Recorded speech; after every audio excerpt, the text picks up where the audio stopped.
Hello, Sagittarius, Sun, Moon, Rising, and Venus signs. Kamusta kayo? Sana po ay nasa mabuti kayong kalagayan. Welcome back po sa Star Tarot. Kung bago kayo rito, welcome din po kayo. Please subscribe, like, share my videos, and leave me a comment kung nakaresonate kayo. Thank you. So, first message ninyo ay breathe, Sagittarius. This is time for you to take a breather. This is time for you to rest. This is time for you to step back, no? Kahit saglit lang sa kung ano man ang mga worldly things na pinagkakaabalahan ninyo. Okay? Kasi kailangan natin magpahinga. Kailangan din natin matulog. Kailangan natin mag-unwind.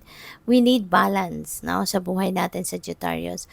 Kaya, ito yung panawagan sa inyo sa ngayon. Kasi, maybe, 'di ba sobra kayong aligaga, masyado kayo sigurong busy, marami kayong obligasyon, responsibilidad na ginagampanan. At maaaring nanineglect nyo na yung sarili ninyong pangangailangan, yung personal ninyong pangangailangan, katulad ng pagpapahinga, katulad ng pag-unwind, katulad ng kailangan mo din na magkaroon ka ng time to breathe. Okay? So, what else?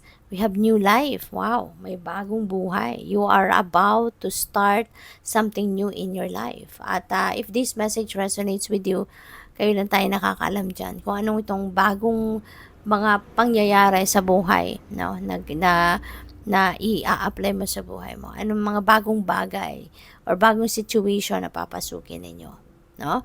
Pwedeng yung bagong buhay na to is decision ninyo ito na baguhin, mag-create ng bagong buhay sa sarili ninyo, or this could be pagbabago, no, na mangyayari from your outside world na magkakaroon ng great impact, no, sa buhay mo. Pwedeng ganun din ang ganap dyan. So, we have not for you. Okay? May mga pangyayari, may mga sitwasyon na hindi para sa'yo. Okay? You also need to remember that na hindi lahat ng gugustuhin ninyo ay makukuha ninyo. Hindi lahat ng gusto ninyo ay ibibigay sa iyo ng universe, kasi hindi lahat ng gusto ninyo ay makakabuti para sa inyo. 'Di ba? And the universe is not going to allow you to experience something na hindi mo ikakabuti. Hindi ka ilalagay ng universe sa isang sitwasyon na alam niyang you're just gonna waste your time there. You're just gonna waste your energy, your effort, your money, your resources. 'Di ba? Kasi ang gusto ng universe para sa atin is kung anong best para sa atin. Alright?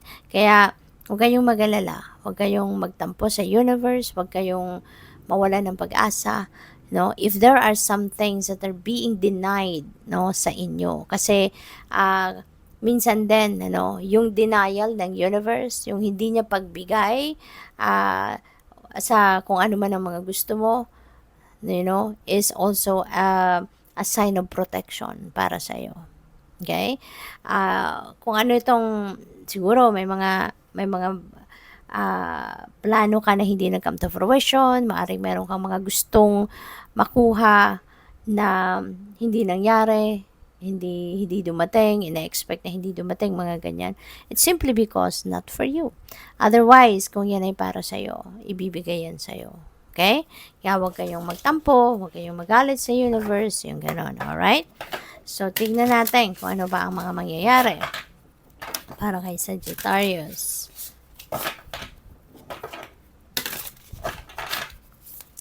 So, we have the meaning is in the middle, life, presence, depth. Ayan. So, feeling ko dito, ang iba sa inyo, Sagittarius, maybe dahil siguro you're going to take a breather, makakapagnilay-nilay kayo, magmumuni-muni kayo, maybe,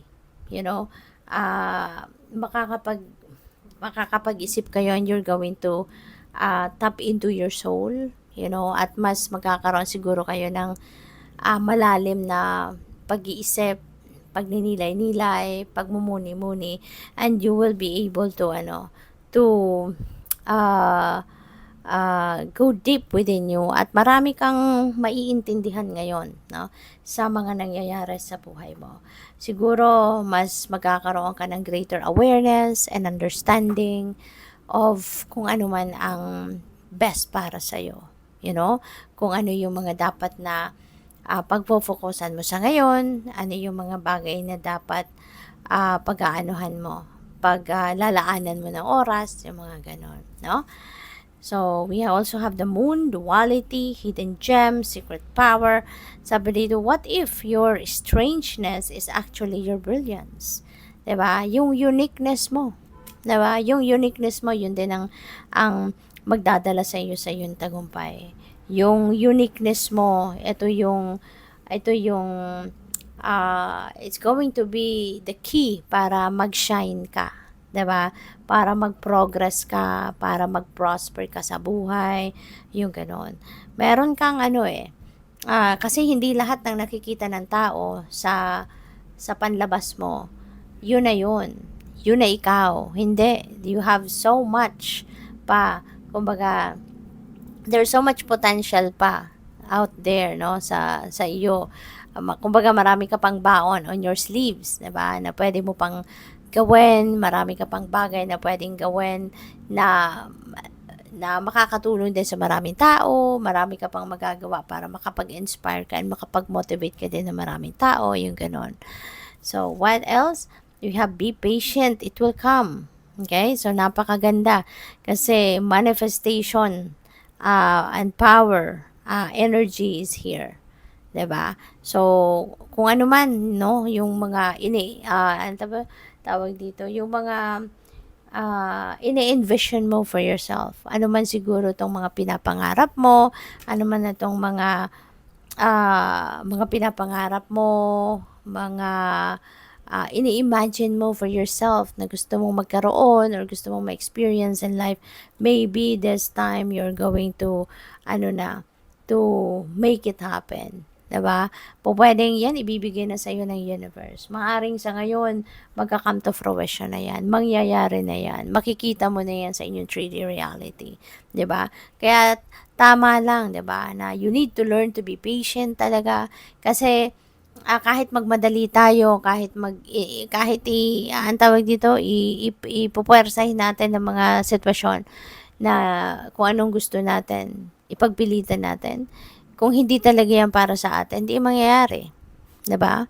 Kaya nga merong not for you kasi maaaring meron din kayong mga ganon na gustong-gusto ninyo, pinagsikapan, pinagtatrabahuan ninyo. Pero because it's not for your best interest, hindi mangyayari, hindi ibibigay sa'yo. Kaya you just need to be patient, you just need to surrender everything to the divine kasi kung ano ang para sa'yo, it will come. Hindi man sa panahon na gusto mo, not even in the form na gusto mo, but it will come in God's perfect timing. Kaya, we just need to be patient. 'Di ba? We need to go with the flow with life. Okay? So, good luck sa'yo. Thank you for watching. Love and light. Namaste.